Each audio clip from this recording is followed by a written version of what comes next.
Muy buenos días, queridos amigos, bienvenidos al canal Tiempo y Atención, entrando en libertad, saliendo en libertad, la mente cuántica.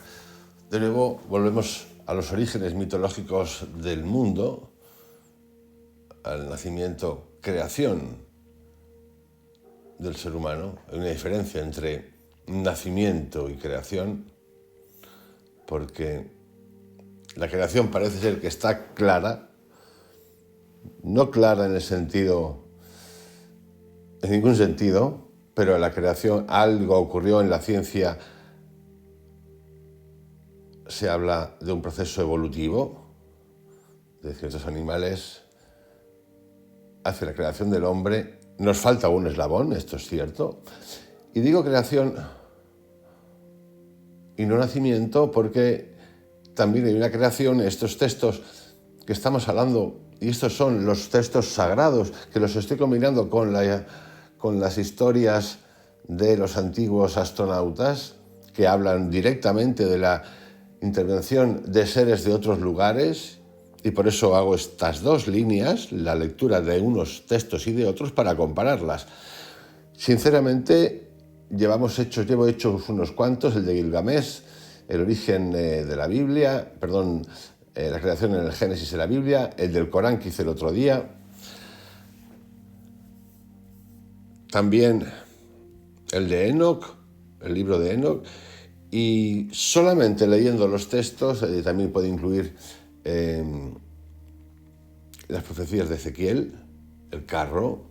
Solamente revisando esos yo encuentro un montón de datos, de preguntas que me hago, que es lo que estoy haciendo preguntas que me hacen que me explote la cabeza. Por eso casi todos hablan de una creación de los dioses, lo que significa los dioses, mientras que la ciencia habla de una evolución a partir del simio hasta donde estamos.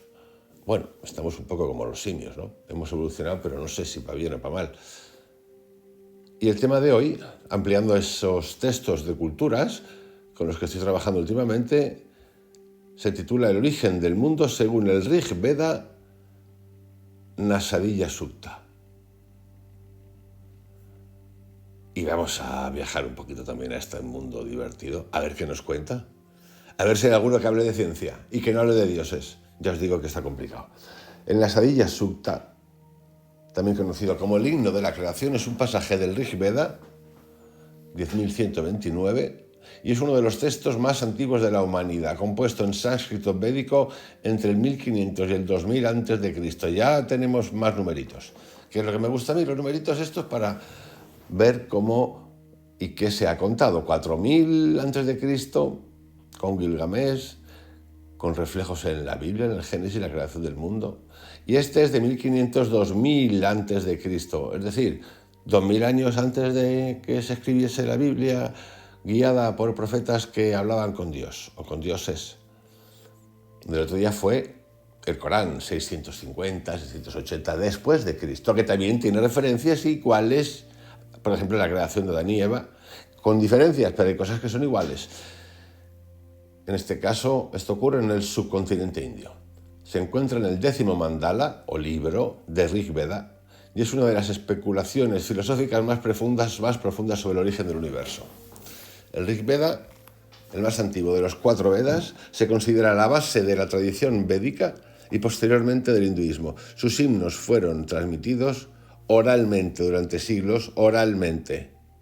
No escrito, oralmente. ¿Qué ocurre cuando uno transmite oralmente?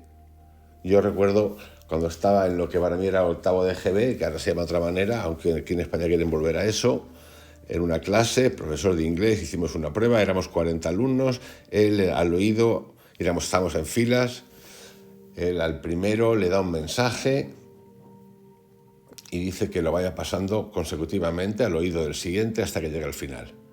No os quiero ni contar lo que pasó, de lo que dijo el profesor a lo que llegó. Bueno, esto pasa con la tradición oral, es muy divertida, desarrolla uno la memoria, la creatividad, y claro, en ese proceso creativo pues uno puede añadir cosas, inventar cosas, las que sean. Y no estoy criticándolo, estoy diciendo lo que ocurre. Mientras que si un texto está escrito y es el original, está escrito. Ahí podríamos interpretar, pero lo que está escrito está escrito. Y menos mal que podemos interpretar, porque en algunos casos no son muy clarificadores. O igual nosotros no queremos ver que son clarificadores.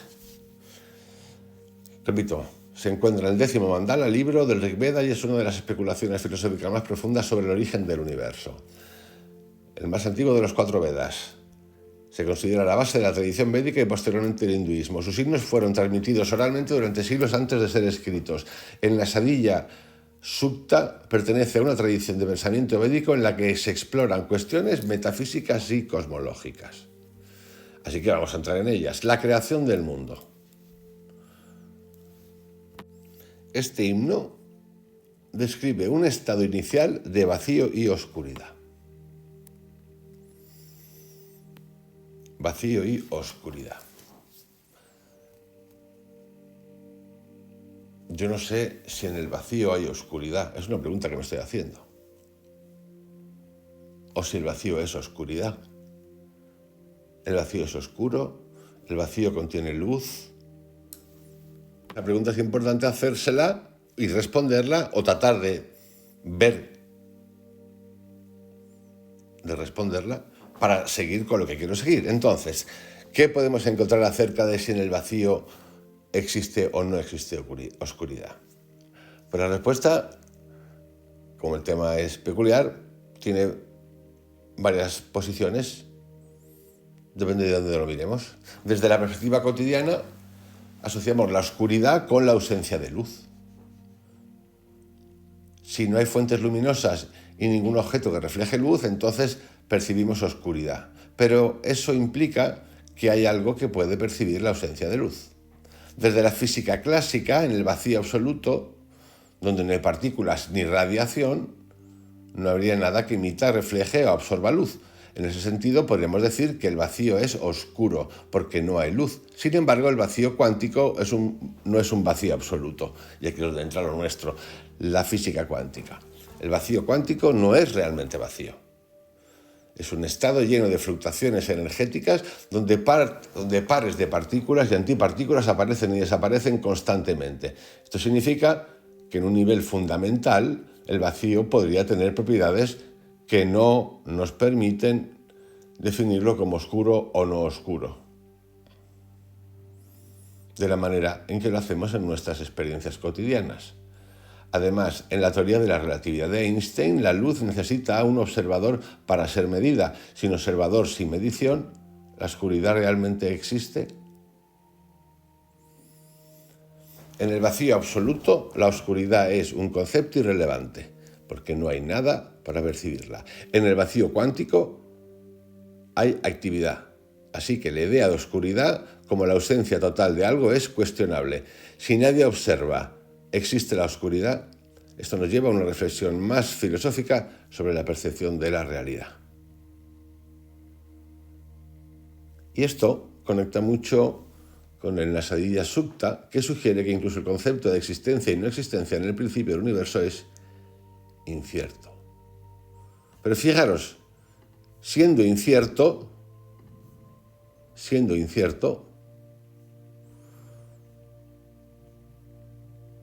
nos habla de un estado inicial de vacío y oscuridad, donde no existía el ser ni el no ser. Aquí conviene, porque aquí se abre un melón importante que tiene que ver con la no dualidad. Entonces tenemos que tener cuidado. Yo tengo que tener cuidado a la hora de cómo lo cuento y qué cuento, porque muchas veces las traducciones son complicadas. Si en el vacío hay oscuridad, reside en un estado donde no existe ni el ser ni el no ser. Eso significa que no existe lo humano. ¿Qué es lo que cuando hablamos de ser y no ser, de qué hablamos? Hablamos del ser humano, hablamos de dioses, hablamos de lo que nos rodea, lo físico, había algo físico, hablamos del vacío. Si en el vacío hay oscuridad, esa oscuridad es y no es. ¿Dónde está su otro lado? Si esto es no dual. Si es oscuridad, hay oscuridad, también tiene que haber luz. Si no, hay un solo lugar. Y en este caso, el no dualismo no funciona. Son preguntas. Vamos a elaborar bastante con esto porque es muy interesante. Es una de las cosas, uno de los temas que más me fascina. A mí, que más me ayuda a procesar pensamientos, a colocarme en lugares, a tratar con cómo me tomo las cosas, qué es la supuesta verdad. Por supuesto que hay verdades absolutas, sin ninguna duda. De cómo mis actos, mi mente, mi energía afecta a lo que recibo, es importante. Aquí hay muchísimos secretos. La creación surge del deseo, kama, y del poder del Brahman, realidad absoluta. En cuanto al origen del hombre, no se menciona explícitamente, pero se sugiere que los humanos son parte de la manifestación cósmica. ¿De quién? Vamos a averiguarlo.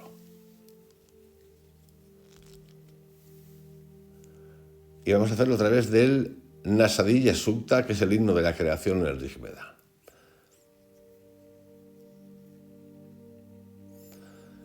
El texto del Nasadiya Sukta en el Rig Veda 10.129 dice lo siguiente: no existía lo no existente, ni lo existente entonces, el vacío.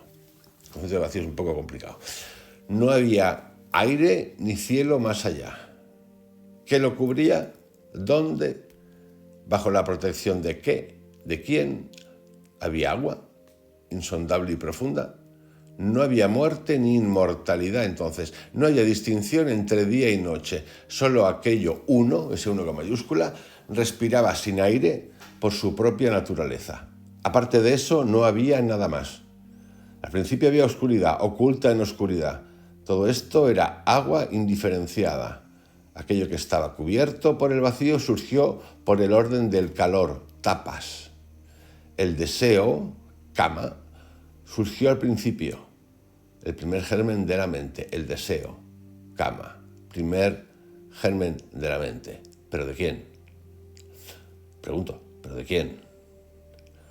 Los sabios, buscando en sus corazones con sabiduría, encontraron el vínculo entre lo existente y lo no existente. ¿De qué sabios habla? Su cuerda de medición se extendió a través de todo. Había algo debajo, había algo arriba, había portadores de semilla, había poder. Abajo estaba la energía, arriba el impulso. ¿Quién lo sabe con certeza? ¿Quién puede declararlo aquí? ¿De dónde surgió? ¿De dónde viene esta creación? Los dioses vinieron después, dioses, con la creación de este mundo. ¿Pero crearon el mundo los dioses? ¿Quién creó a los dioses? Los dioses vienen con la creación de este mundo. Asumo que es nuestro mundo. ¿Quién sabe entonces de dónde vino? Aquel que vigila este mundo en el cielo más alto, solo él sabe, o quizás no lo sabe. Vamos a hacer un análisis ahora de este texto tan divertido. 1. El estado primordial. El himno comienza describiendo un estado primordial en el que no existía ni el ser, Sat, ni el no ser, Asat. No había distinción entre día y noche, ni entre vida y muerte. A mí me resulta más fácil entender que no hay distinción entre vida y muerte que no hay distinción entre día y noche. Mucho más sencillo, yo creo que para todos. Si entiendo, o yo entiendo, o quiero entender, o para los otros quiero entender, y para mí es cierto porque es así, para mí es así, o yo lo decreto así, y llega a esa conclusión de que la vida y la muerte es lo mismo, son tránsitos, caminos, etapas de que somos eternos. Para mí no me cuesta nada entender esto. En ese camino me dices día y noche, no había ni día ni noche, entonces ¿qué había? Fijaros, ahí yo me encuentro perdido. Este estado de indiferenciación es descrito como una oscuridad profunda y un océano indiferenciado. El vacío como oscuridad, el no ser como oscuridad, la no distinción entre día y noche como oscuridad. Está tomando una posición, oscuridad. El poder del deseo, kama. La creación comienza con el surgimiento del deseo, kama, que se describe como el primer germen de la mente. de la mente, Brahman, suponemos. O sea, había oscuridad, pero ya había alguien ahí. Ese alguien podemos jugar, podemos darle una posición física, una visualización, alguien, algo, una energía también, no importa. Pero había alguien ahí mandando. Entonces, si había alguien mandando y el universo crece, ¿quién creó a ese algo? Son preguntas interesantísimas que ya os digo que no tienen solución, pero son preguntas interesantes. ¿Para qué? Para que no jueguen con nosotros. ¿A qué? Al teto. Para que podamos pensar nosotros acerca de cómo nos cuentan las cosas, cuando nos hablan de karma, de deseo, de no sé qué, las vidas, 1.000.000 de vidas, que parece que lo saben todo, tronco, y dices, pero qué fuerte, ¿dónde estamos? ¿Qué es lo que ocurre y lo que ha ocurrido? Pero no deja de ser interesante. ¿Y por qué? Porque ha tenido mucho y tiene mucho impacto en el mundo, en la vida. No solamente la gente de la India, de lo ahora conocido como India, ahora no hace tiempo, sino en todo el mundo, porque ya hay interrelación, las culturas se interrelacionan. Fíjate, del catolicismo, ¡uy, qué malo, qué dolor! La gente, ¡bum!, se fue al budismo y se peló las caborras, las cabecitas, se puso collaritos, ¡bum, bum, bum! Todas estas cosas, fantástico, ¡oh, maravilloso, es lo mejor del mundo! Hay interrelación.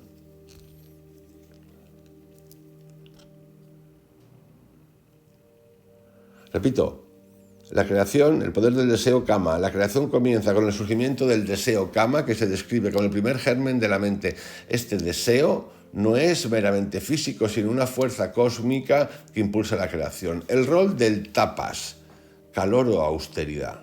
El himno menciona que la creación surgió por el poder del tapas, que puede interpretarse como calor, energía o austeridad.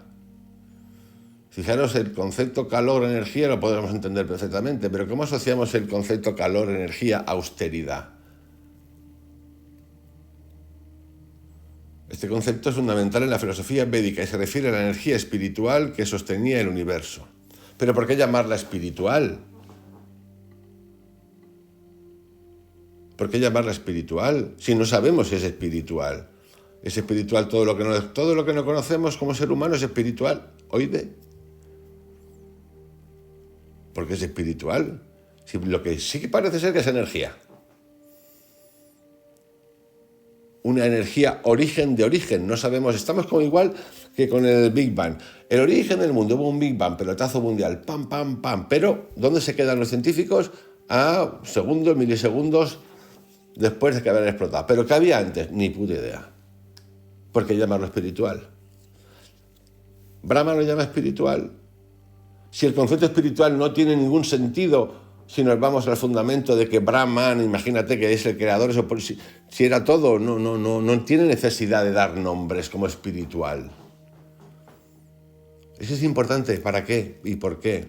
Porque nosotros nos hemos ido al lado espiritual, que hablamos de lo espiritual, buscando el refugio a nuestra vida que no comprendemos, que nos genera dolor, estrés, el miedo del morir, todas esas cosas, con los mismos mecanismos.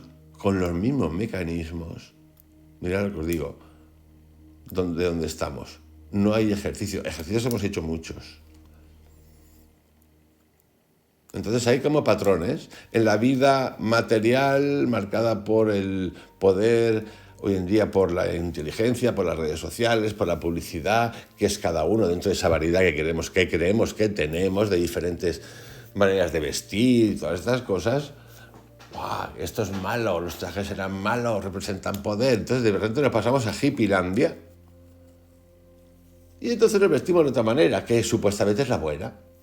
Las sandalias del pescador, sandalias y descalzo, el macilento, el no macilento, cúrcuma mansalva, alpista mansalva, incienso mansalva.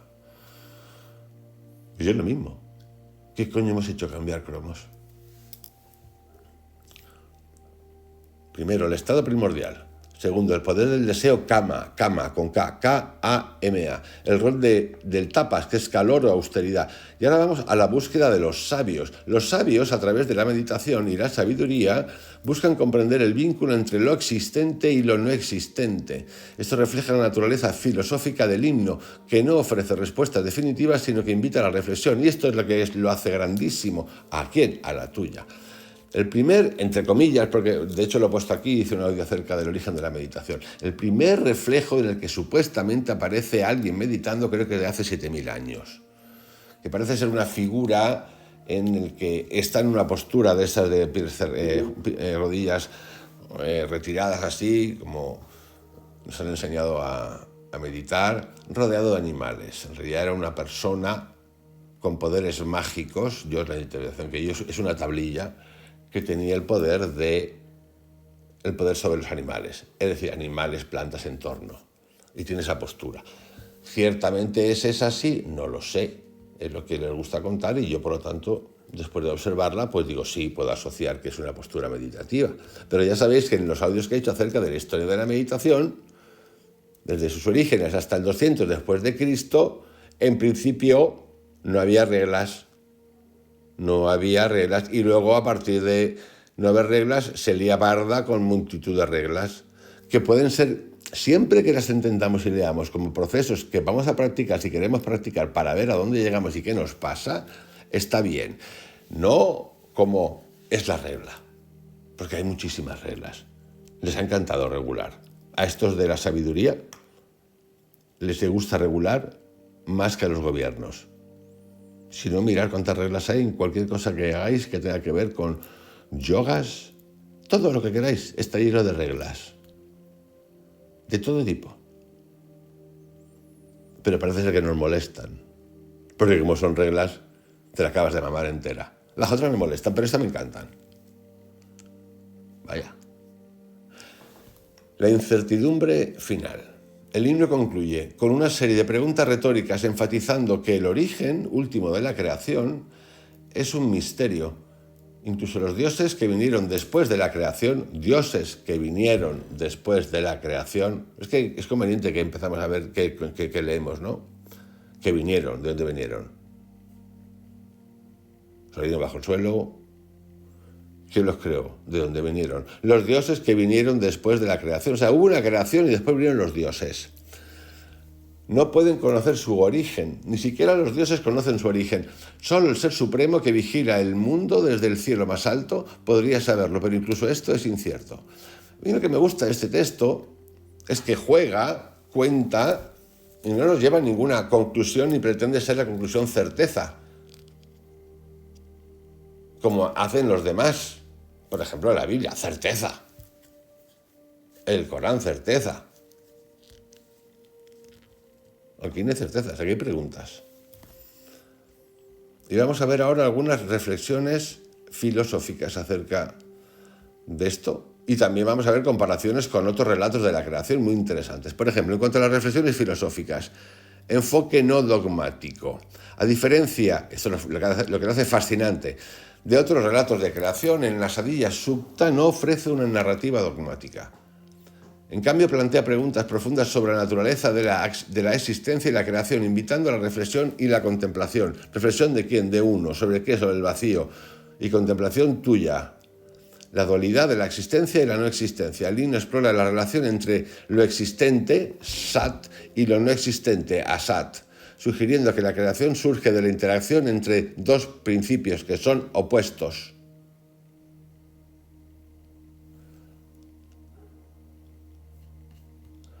Alguien el otro día puso un comentario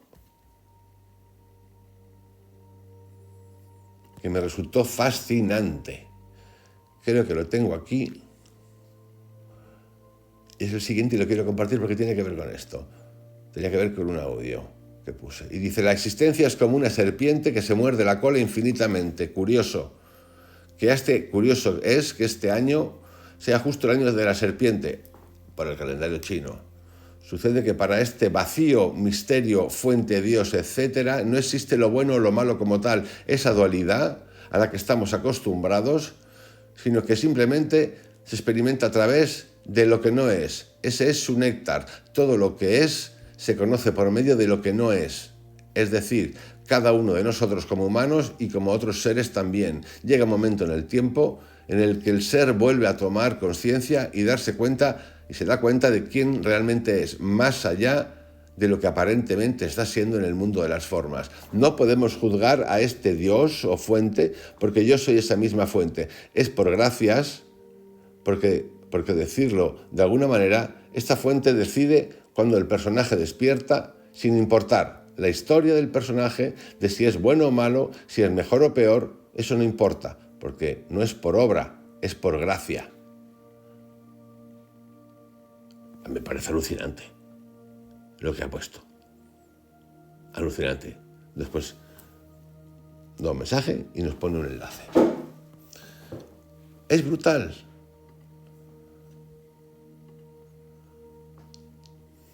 Vamos ahora a otra reflexión filosófica. El deseo como fuerza cósmica. El kama, el deseo kama es visto como la fuerza impulsora detrás de la creación. Este concepto tiene paralelos en otras tradiciones filosóficas, como el concepto de eros en la filosofía griega. La humildad del conocimiento humano. El himno concluye con una nota de humildad, reconociendo que el origen último de la creación es un misterio que trasciende el conocimiento humano. Bueno, podemos llamar esto humildad, pero yo no le llamaría humildad. Lo que le llamaría es un misterio desconocido. No sé qué tiene que ver esto con la humildad. Y vamos a ver con qué cosas, por ejemplo, con qué relatos, en especial con el Génesis, encuentra afinidades. Bueno, el Génesis encontraría afinidades con él porque este es más antiguo que el Génesis. Y es así. Ambos relatos, Génesis y el Rig Veda, en este apartado en particular, comienzan con un estado de caos o indiferenciación. El vacío en el Génesis, la oscuridad en el Rig Veda. En ambos la creación es un acto de voluntad. La palabra de Dios en el Génesis, el deseo en el Rig Veda. O sea, la palabra, fijaros, pero la palabra expresada como, yo lo leo como energía, como logos, si queréis. Y aquí, en el Rig Veda, como deseo. Diferencias. El Génesis ofrece una narrativa lineal y detallada, mientras que en la Sadhya Sukta es más abstracto y filosófico. El Génesis enfatiza el papel de un creador personal, Dios, mientras que el Rig Veda se enfoca en los principios impersonales como el deseo y el tapas.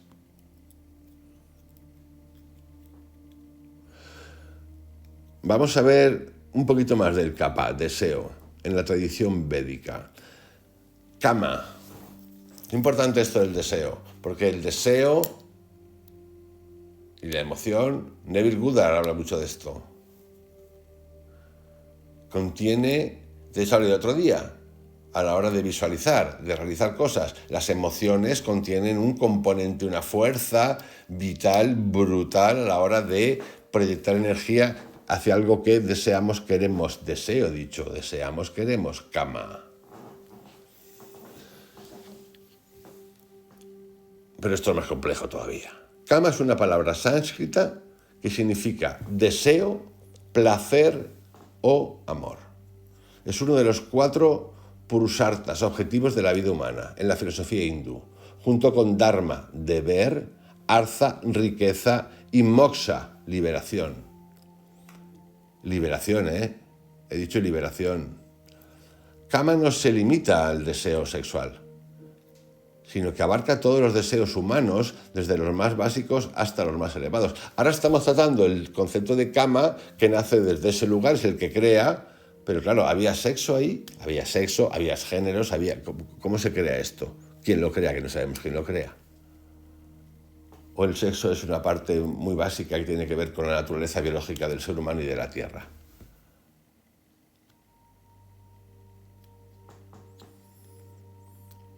La kama como fuerza cósmica. En el Rig Veda, en la Sadhya Sukta, Rig Veda 10.129, se menciona que el deseo kama fue la primera fuerza que surgió en el universo. Y dice así: kama surgió al principio, el primer germen de la mente. Kama surgió al principio el primer germen de la mente. Si dice el primer germen de la mente, significa que lo primero que había era mente, ¿no? Por eso hay que leer. Kama surgió al principio, el primer germen de la mente. Si es el primer germen de la mente, lo que había en la mente, esto es lo que pone aquí. Aquí, Kama no es solo un deseo humano, sino una fuerza cósmica que impulsa la creación. En los Upanishads, por ejemplo, en el Brihadaranyaka Upanishad, se describe cómo el Ser Supremo, Brahman, deseó Kama y a través de ese deseo creó el universo. Y dice así, en el principio esto era el ser, solo uno, sin segundo. Él deseó que yo sea muchos, que yo crezca. Que yo sea muchos, que yo crezca. ¿Qué os llama la atención de esta última parte, que es un texto extraído, ¿no? Un extracto. En el principio, esto era el ser, solo uno, sin segundo. Solo uno, sin segundo, no hay nadie más. Y él deseó, 2 puntos, que yo sea muchos, que yo crezca. ¿Qué veis en esa frase, que yo sea muchos, que yo crezca? Pues es muy sencillo, el primer yo. Entonces, el que era solo uno, de repente,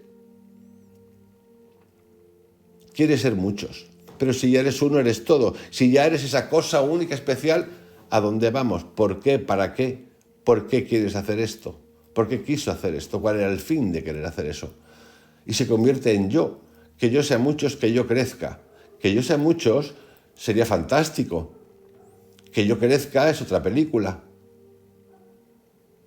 Porque podríamos haber dicho que yo me multiplique, que hubiese sido genial. A lo mejor también significa multiplicarse. Quiero repartir, porque estoy solo, estoy aburrido. Tengo todo el mundo, el universo, este universo, la creación, todo, lo creo todo. Imaginaros, eso sería la hostia. Eso sería la hostia. Ahí te pueden hablar, puede venirte uno que sería un demonieto y te diría, pero es que estás en la, ¿cómo se llama? Confortable, en tu zona de confort. Entonces imaginaros que vosotros sois ese ser y te dice alguien que aparece una serpiente por ahí, o un cabroncín, y dice, es que tienes que cambiar la zona de confort. Pues se te explota la cabeza. Pues es lo que me pregunto. ¿Qué se estaba preguntando? Esa cosa, la energía que no sabemos, y que le entró esa cosa de querer ser yo, que yo sea muchos, que yo crezca. Podría ser que yo me multiplique. Pues mira, pues ya te podrías haber multiplicado de otra manera, ¿no? Eso tiene mucho que ver con lo de Dios y en el Génesis. Pues coño, ya la podías haber hecho más fácil, ¿no? ¿Qué necesidad tienes si nos has creado darnos por el saco de esta manera, si todo estaba guay? Si Adán y Eva estaban de putísima madre, en su zona de confort. Es que había que joder la zona de confort. Pues esto es lo mismo, es una pregunta que me hago. El Kama, deseo como objetivo de vida. Y vamos a ver ahora los 4 purusharthas. En la filosofía hindú, Kama es uno de los 4 objetivos legítimos de la vida humana. El Dharma, el deber moral y ético. Pero de nuevo, ¿cuál es el deber moral y ético? Porque según qué cultura y qué elementos del mundo, cogerlo de hoy, hay deberes morales y éticos muy variables. Algunos encierran personas ahí, no las dejan. Algunos le ponen un saquito en la cabeza, no las dejan. Otros son unos tiranicidas, otros son unos dogmáticos y son los que se apoderan de estas cosas. Una teocracia, el gobierno a través de Dios, que no sabemos dónde están o no queremos verlos, pero que lo dice un señor, un papa, un mufti, quien te dé la gana. O un pira del maíz, como el que está, del rubito este que está por ahí ahora, que no se te va a acabar la cosa. Quien quieras, o un chinito allí, que tiene más imperio que un emperador antiguo. Es que da igual quien sea. Entonces, Dharma, fantástico. Entonces, cada uno de nosotros lo que hacemos en nuestra vida, incluidos los hindúes también, por mucho que, ¡ay, qué bonito es la India! Sí, a mí me encanta, he estado un mes y pico, me encanta. De ahí a que lo del concepto de espiritualidad pues es el más desarrollado del mundo, pues no lo sé. Pues no, para mí no. Son otras cosas distintas. Geniales también, porque este tema me encanta. Definiciones de deberes morales y éticos. Esto, por ejemplo, los que tienen instituciones meditativas, yógicas, captadoras de mente, hablan mucho de esto. te dan las clases de esto. Te miden la vibra por esto. Es mortal. Es mortal. Cuando lo consigues ver es mortal. Bueno, los 4 puru sarzas. El dharma, deber moral y ético. El arza, prosperidad material y riqueza. Bien, hombre. Hostias, hace 1500 años, qué maravilla. Por primera vez, alguien no tiene miedo a crecer. Pero para que haya prosperidad material y riqueza, y tú sabes lo básico. ¿Qué se necesita? Pues en principio en esa época, cultivar más, entender las plantas como eran, cómo puedo guardar alimento, aprender a construir tipos de casas para defendernos del calor y del frío, defenderte de los animales. ¿Y qué pasa? Pues lo que pasa con el ser humano, que de repente empezamos con la sociedad de que quiero más. Es que ahora la casa de 100 metros que me fabriqué en la India en esa época no me vale y quiero un palacete y me hago un Taj Mahal y necesito que este me sirva. Y coño, me he enamorado de la esposa de este que está más buena que el turrón y me la quiero comer. O al revés. ¡Pum! Leña, ¿cuántas guerras ha habido por amor? Bueno, por cama, por deseo. Cama. Placer y satisfacción también de los deseos, el tercero. Pero el placer no es cierto que nos hace dependientes. La satisfacción no es cierto que nos hace dependientes. Si se nos va de las manos, efectivamente. Moksha, liberación espiritual. Kama no es visto como algo negativo, sino como una parte natural y necesaria de la vida, siempre que se persiga dentro de los límites del Dharma. O sea, el que manda aquí es el Dharma, el deber moral y ético. Por eso, aquí podemos encontrar asociaciones con estas cosas que cuento, que tienen que ver con lo primero de lo primero, que nunca se acaba, por cierto, porque está trabajando constantemente, pero es la esencia para el salto a cuando estudio, cuando medito, cuando hago yoga, incluso cuando hago viajes psicodélicos, es entender la atención, que es el concepto igual al concepto al concepto de mi vibración, la calidad de mi vibración,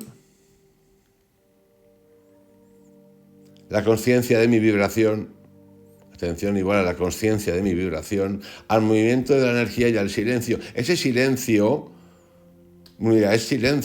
es el que para mí es el vacío del que se habla aquí. Y se encuentra, lo he tocado pocas veces, seguramente vosotros también. Donde más cerca lo toqué, donde entendí eso y no lo puedo poner en palabras, no sé ponerlo en palabras, no sé o no quiero, no lo sé, pero seguro que me entendéis, fue en el viaje de psilocibina, en los 3, toqué 3 veces eso.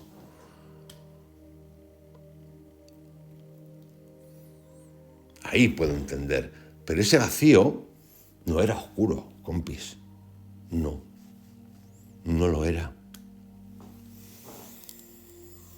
Más cositas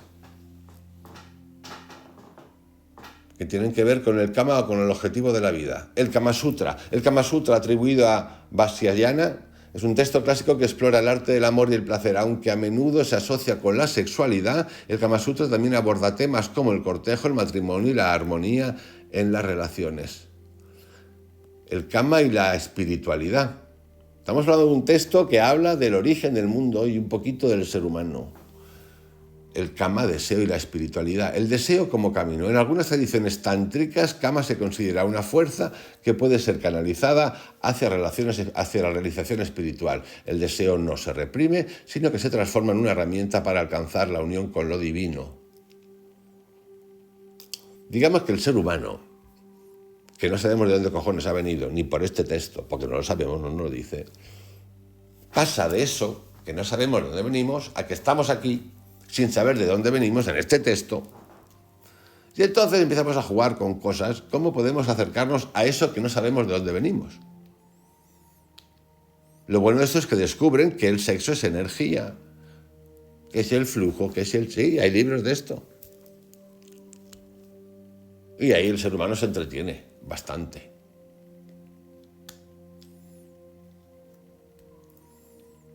El deseo no se reprime. ¿Por qué? Porque es energía. ¿Y qué hacemos?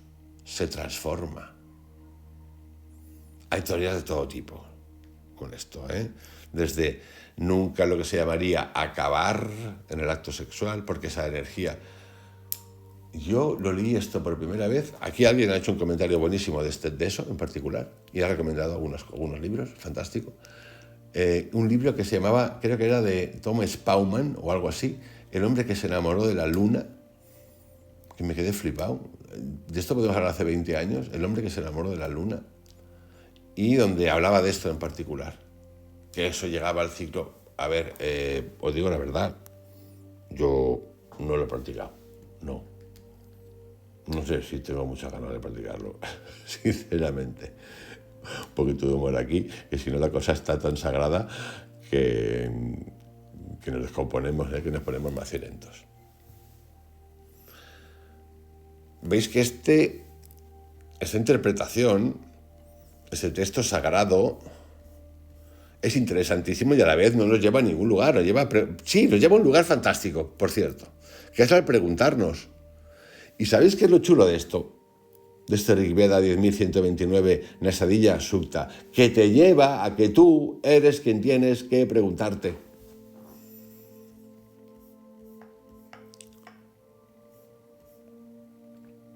Aparecen los sabios, rishis. Los rishis o sabios son figuras centrales en la tradición védica. Se les considera los autores de los Vedas y los intermediarios entre los dioses y los seres humanos. Su papel va más allá de la mera erudición. Son vistos como seres iluminados que han alcanzado un conocimiento profundo de la realidad. ¿Pero de qué realidad si no nos enteramos de nada aquí? ¿Qué han entendido ellos? Y tenemos también los 7 sabios, los Saptarisis, 7 sabios primordiales. En la mitología hindú, los Saptarisis son 7 sabios que nacieron de la mente de Brahma. Vale, Brahma quiere muchas cosas, muchas no nos aclaramos. El origen de Brahma es muy listo. Porque Brahma no pone las cosas claras, no entendemos de dónde viene, pero de repente Brahma crea 7 sabios. No sabemos el origen, no sabemos cómo se ha creado el ser humano, de dónde ha venido, pero Brahma crea 7 sabios. ¿De dónde los crea? Se los saca del bolsillo, hace parabim, me toco la nariz. ¿Qué hace? Porque hay cosas que no define, pero de repente Brahma nos cuentan que creó a 7 sabios. ¿De dónde? De su mente.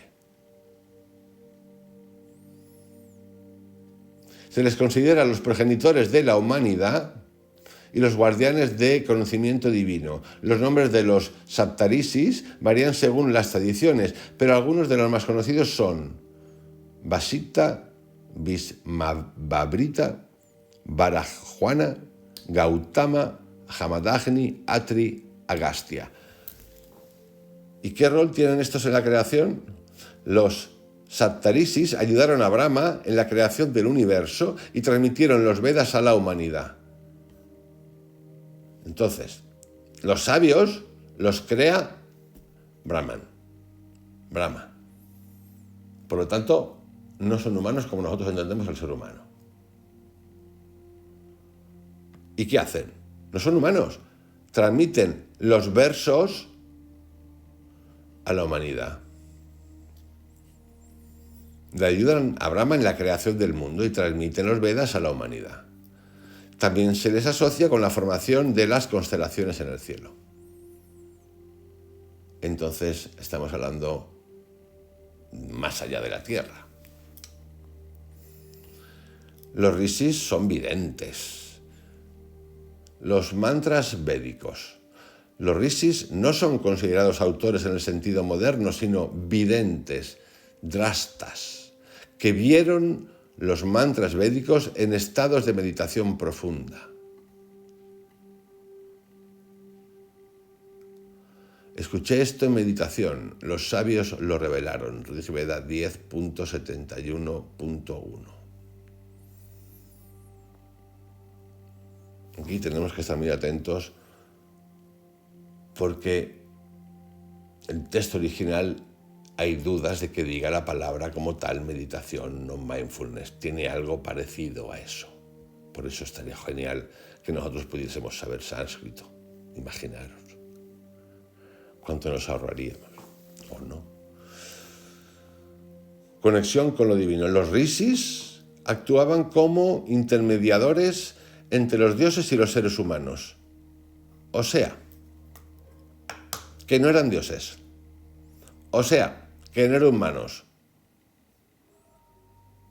Vamos, que ya tenemos un negociador en medio. El distribuidor, el dealer, el intermediador. A través de sus himnos y rituales invocaban a los dioses y aseguraban la armonía cósmica. Estamos hablando de seres no humanos, porque en este caso no sabemos todavía ni de dónde venimos ni quién nos ha creado. Sabemos que a los brahmas les ayudan, los grandes sabios, los 7, a crearnos, y luego nos cuentan el Veda y ponen unos intermediarios que son los rishis. Los rishis también, ya que estamos, pues vamos a ponerle medallas, son los maestros espirituales.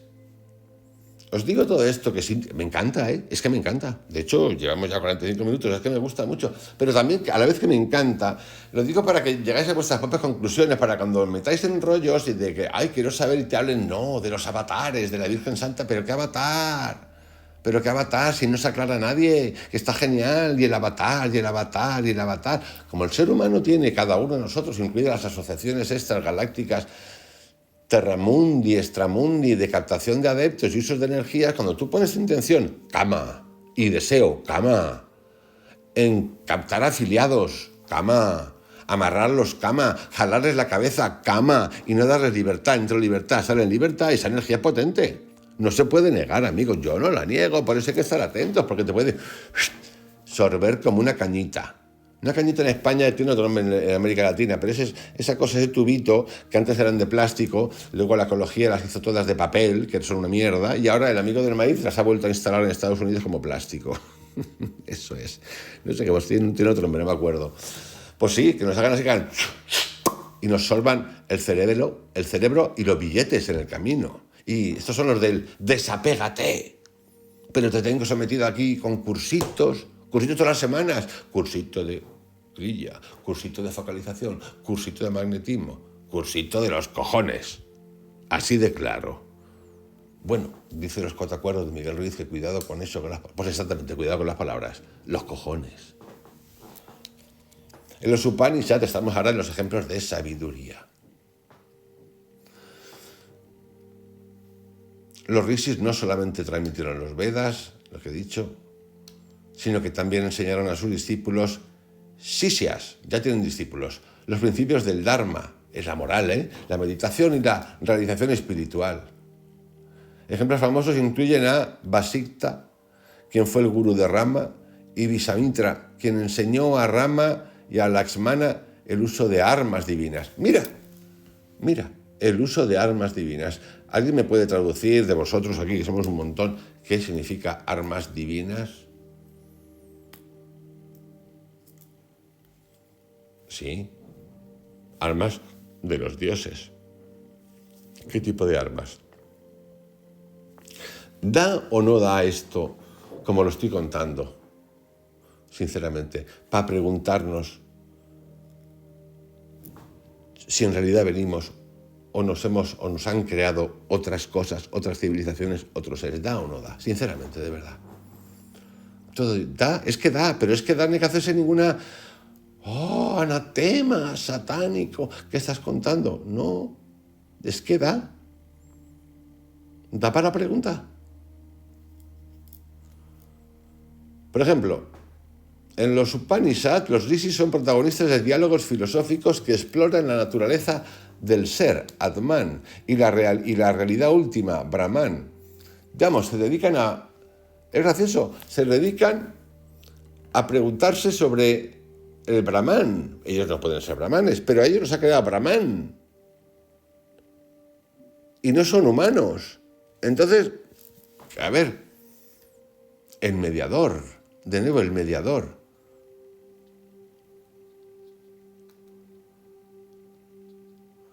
Y de aquí salen cosas interesantísimas, como por ejemplo, en el Chandogya Upanishad, el sabio Udalaka Aruni enseña a su hijo Taketu la famosa máxima, Tatuam así, tú eres eso.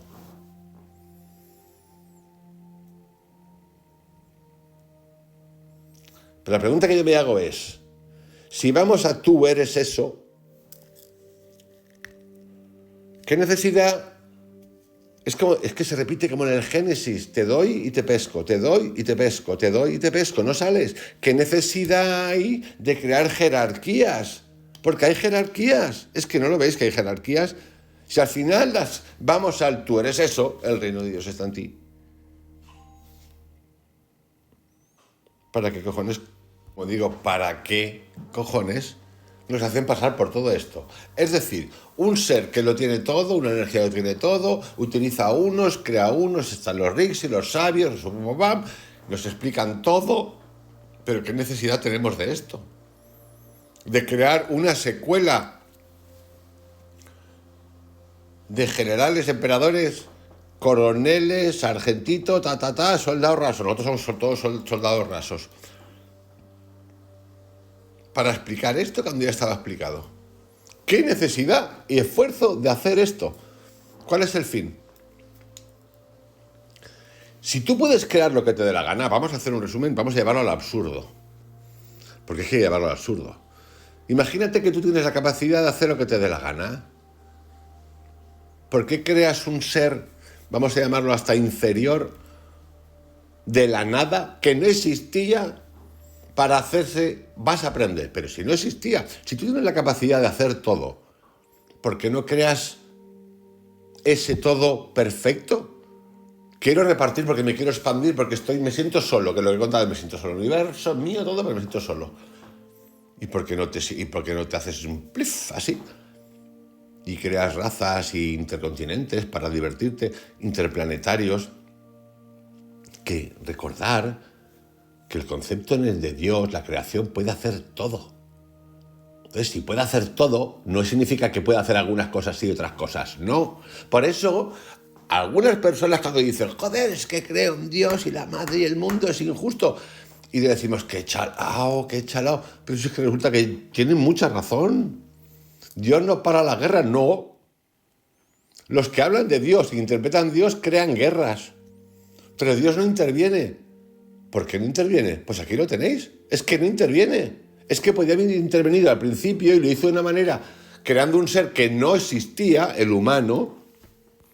Estamos en la Tierra, no sé, igual otro haya sido lagarto, otras cosas, no lo sé. Y lo pone a putearlo para aprender. Pero ¿qué necesidad tienes de crear eso? Sinceramente es un acto de amor, de generosidad. Entonces ahí nos enganchan. Lo crea todo para que nosotros aprendamos, se repite todo el tiempo. Esto se repite en la Biblia, se repite en el Corán, se repite aquí. Perdón. Es medio complejo, pero es muy psicoide. Por lo tanto, ese concepto de Dios, nosotros podemos recrear todo lo que nos dé la gana, amigos. Eso es el rollo. El reino de Dios está en ti. Que se empezó a destapar.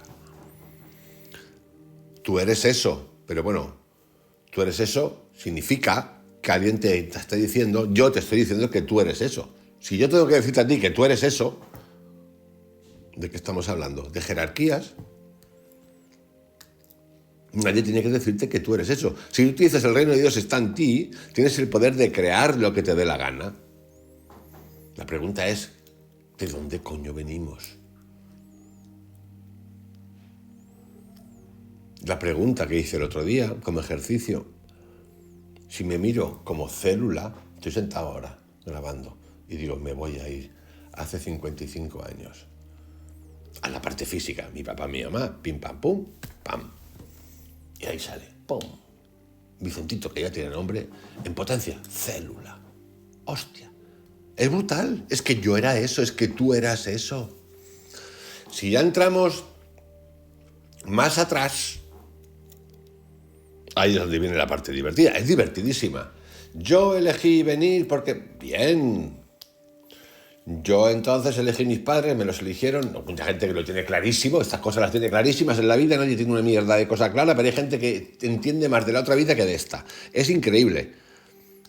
Es increíble. Hay gente que sabe más de la otra vida, de cómo era, que de esta. Ya podrían dar un poco la vuelta, olvidar la de otra vida y entender esta. Sería genial, nos ayudaría en un huevazo a todos. Pero no, hay gente que entiende más de la vida del otro mundo que la otra. Pero de nuevo, lo dejo abierto, porque yo de certeza no puedo tener. La única certeza es que sé que somos energía y que yo puedo crear lo que quiera, como mente, lo que quiera. Y que esto es una continuación de un paso que se llama morir. Y que el ser humano va a vivir un huevo de años hasta que nos liquidemos. ¿Por qué? Por energías artificiales, por ciencia, por nanotecnología, sin duda. Y está cerquita eso. Ahora, ¿va a ser para todos? Lo dudo. ¿Qué había antes? ¿Elegí venir porque quiero hacer el bien? Pues no lo sé. Entonces, cuando empiezas a pensar así, a darte cuenta así con respeto, y te quita la caspa de que, hostia, estaré haciendo un soberbio, ¿quién me creo yo? Dios, pues claro. ¿Cómo? Claro. Pero, claro. ¿Y tú? ¿Tú también? Claro. Y así la cosa iría bastante desde otro lugar. Ya cerrando este podcast de hoy, que es uno de los lugares donde yo me siento más, una de las filosofías, y estoy revisando, que más me gusta, que más tiene entrenamiento, pero también tiene mucho orden, mucha disposición, y nos podemos preguntar, me siento muy cómodo con esta, y no es mi cultura, pero me siento muy a gusto con ella. Igual era ¿cómo era esto? Uno de los grandes nadas. Creo que hay que ser un gran nada. Para cerrar, los rishis han sido una fuente de inspiración en la literatura y en el arte y la música en la India. Sus historias se cuentan en los Puranas, en los Mahabharata y los Ramayana. El legado espiritual de los rishis sigue vivo en las prácticas espirituales modernas como el yoga, la meditación. Muchos ashrams y escuelas espirituales se inspiran en sus enseñanzas. Bueno, ya sabéis de qué va la película. Conclusión. El concepto de kama y el papel de los sabios rishis son dos pilares de la tradición védica. Kama representa el deseo como una fuerza creativa y un objetivo legítimo de la vida, siempre que se equilibre con el dharma, la moral. No sería, para ser justos, el concepto de dharma es mucho más profundo que el de moral, como sí. Los rishis, por su parte, son los guardianes del conocimiento divino y los maestros que guían a la humanidad hacia la realización espiritual. Ya no tengo que decir nada más de esto porque le acabo de decir todo lo que pienso, lo que creo y dónde ando.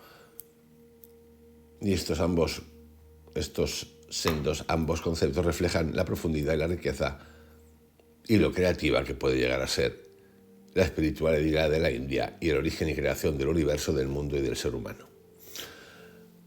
No hemos acabado con este tema de la India, porque el próximo tema tiene que ver con los Puranas, Vishnu Purana, Bhagavata Purana. Sí, también vendrán más cositas interesantes del tipo de las leyes de Manu. Estoy hablando de los textos que se consideran etiquetados como sagrados, del origen de civilizaciones, del ser humano, por partes, por zonas geográficas.